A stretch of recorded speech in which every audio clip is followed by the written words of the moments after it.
Shalom Bapak Ibu Saudara yang terkasih dalam Tuhan. Ketemu lagi dengan saya, PDB Stella Sandria. Saya adalah Youth Pastor di GBI Baitania Sragen. Hari ini kita mau belajar lagi tentang seri perumpamaan yang Tuhan Yesus ajarkan.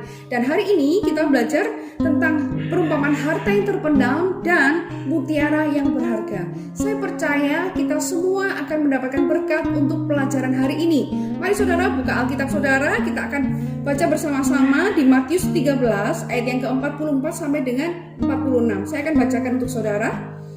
Ayat yang ke-44.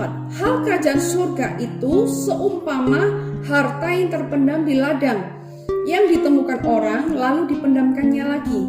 Oleh sebab sukacitanya, pergilah ia menjual seluruh miliknya lalu membeli ladang itu.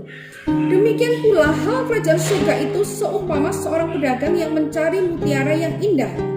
Setelah ditemukannya mutiara yang sangat berharga, ia pun pergi menjual seluruh miliknya lalu membeli mutiara itu.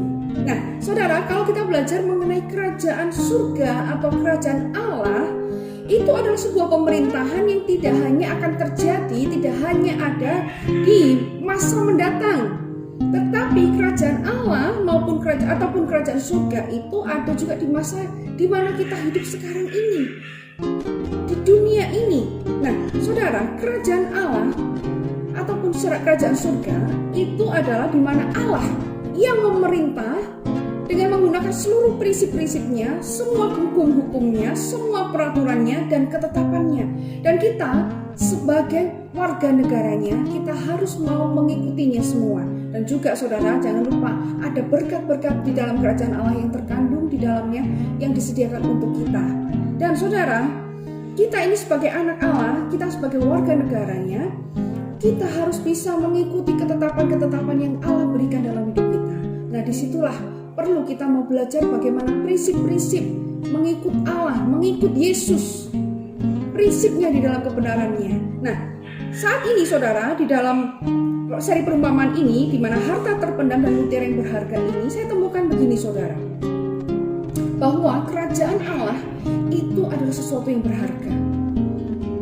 Sesuatu atau benda disebut berharga, itu saya bisa katakan berharga itu karena nilainya mahal, ada nilai ekonomis yang tinggi. Bisa juga dikatakan berharga kalau benda itu memiliki nilai sejarah yang bernilai.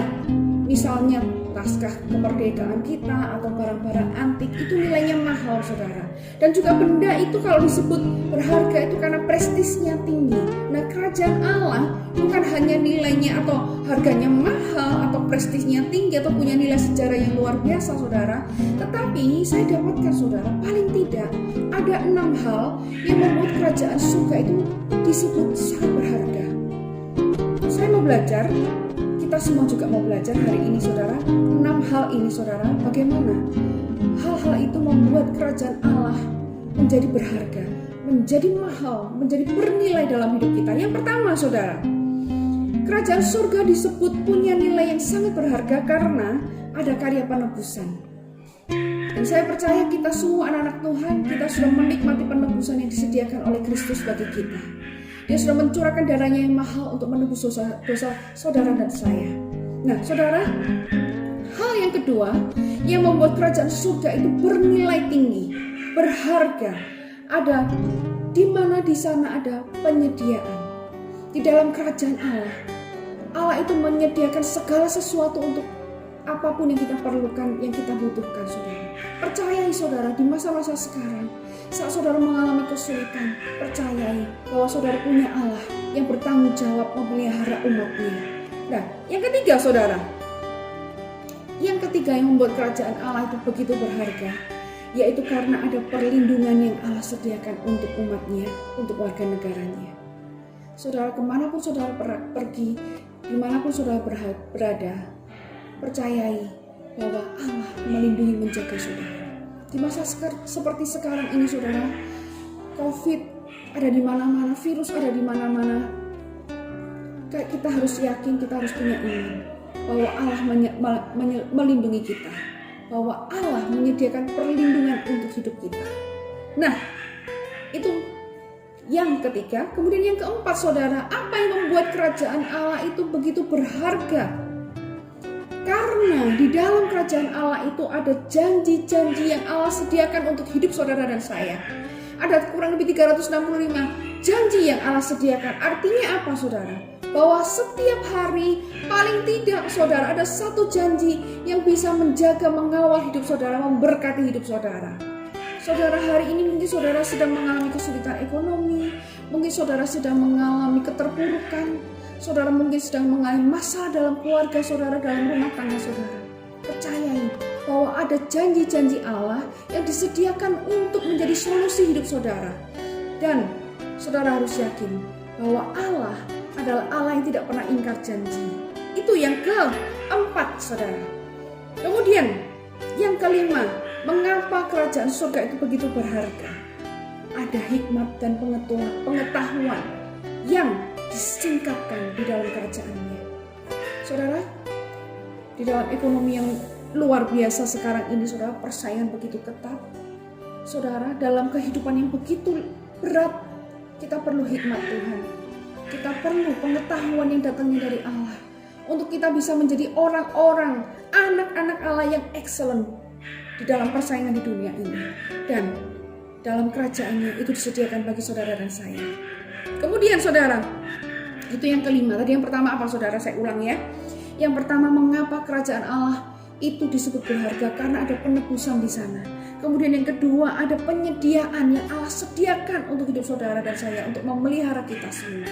Yang ketiga, ada perlindungan Allah yang begitu nyata atas hidup saudara. Dan kemudian yang keempat, ada janji-janji yang disediakan untuk saudara semuanya. Yang kelima, ada hikmat pengetahuan yang akan disingkapkan untuk hidup saudara. Dan saudara, yang terakhir ini yang keenam, ada kekekalan. Ini yang paling penting saudara. Karena apa saudara? Hidup kita selama ini saudara di muka bumi ada waktunya. Ada waktunya kita selesai di muka bumi ini 60, 70, bahkan mungkin 80 tahun. Itu bonus saudara 80 tahun. Tapi setelah itu saudara, kita masuk dalam kehidupan kekal. Dan kehidupan kekal ini saya percaya saudara juga tahu ada dua. Yang pertama, kekal bersama Allah Bapa di surga, atau kekal di neraka. Dan saya yakin kita semua anak-anak Allah, kita punya jaminan bahwa kita akan mengalami kekekalan bersama Bapa di surga. Amin saudara. Ya, itu yang bagian yang pertama saudara. Mengapa kerajaan Allah disebut begitu berharga? Disebutkan sebagai seperti harta yang terpendam dan mutiara yang mahal. Kemudian hal yang kedua saudara, ini berbicara mengenai respon kita sebagai anak-anak Allah. Bagaimana saat kita menemukan harta itu, seperti pedagang yang mencari permata dan kita menemukan permata yang berharga, apa yang dilakukan saudara? Yaitu menjual seluruh hartanya untuk memperoleh ladang, di mana ladang itu ada harta yang terpendam, menjual seluruh hartanya untuk memperoleh mutiara yang berharga. Nah saudara, kalau berkat kata-kata penjual ini saudara, jangan dikonotasikan dengan saudara harus miskin, saudara harus menjual semua harta benda saudara. Saya percaya saudara, Yesus punya pengajaran yang lebih spesifik tentang hal menjual ini saudara, tidak hanya mengenai harta saudara. Dan kita mau belajar ada 2 poin saudara, bahwa arti kata menjual di sini adalah melepaskan hak. Yang pertama saudara, bahwa kita juga harus punya pemahaman bahwa Yesus adalah yang terpenting dalam hidup saudara. Itu prinsipnya saudara. Prinsip menjual atau melepas hak, kita harus akui bahwa Yesus adalah yang terpenting dalam hidup kita. Jangan izinkan hal-hal lain itu mengganti posisi Yesus dalam hidup saudara. Tuhan Yesus jangan menjadi nomor kesekian, tetapi Yesus menjadi nomor 1 dalam hidup saudara. Itu artinya di mana saudara menjual harta, melepas hak saudara. Hal yang kedua, yaitu berbicara mengenai bahwa apapun yang menghalangi kita untuk menerima Yesus, untuk bisa hidup bersama Yesus, itu harus kita bisa ambil keputusan untuk kita mau tinggalkan atau lepaskan. Sebagai contoh, dosa. Kita sebagai anak Tuhan, mungkin kita masih hidup di dalam dosa. Hari ini, jual semuanya. Artinya apa saudara? Lepas hak itu saudara, lepaskan semua dosa itu saudara, supaya hidup saudara bisa dekat dengan Yesus. Hal apa lagi saudara yang bisa menghalangi kita untuk bisa hidup dekat dengan Yesus? Yang pertama dosa, Yang kedua, berhala kita.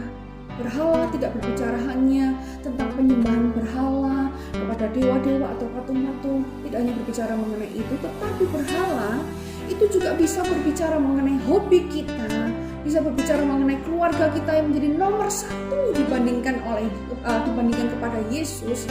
Atau mungkin juga berhala itu bisa dengan kekayaan kita, harta kita, bisa juga mobil kita, bisa juga mungkin sepeda kita yang mahal itu saudara, yang mereknya itu saudara tahu kan. Nah saudara, mungkin hal-hal itu bisa menjadi berhala kita. Dan hari ini Yesus mau ingatkan bahwa engkau harus lepaskan semuanya supaya engkau bisa memperoleh kerajaan surga. Dan kemudian hal apa lagi yang bisa menghalangi saudara? Ego saudara. Mungkin saudara merasa saudara orang sukses, saudara bisa semuanya, saudara bisa lakukan apapun, saudara punya power. Ingat saudara, bahwa apapun itu, kalau saudara menempatkannya lebih daripada Yesus, Yesus tidak berkenan. Dan saudara akan gagal untuk memperoleh kerajaan surga itu. Dan kita mau sadari hari ini, kita mau lepaskan itu saudara, supaya kita memperoleh kerajaan surga. Hal apa saja yang mungkin menghalangi saudara hari ini? Mengucap syukur, Tuhan ingatkan melalui siri pengajaran perumpamaan ini, kita mau lepaskan semuanya.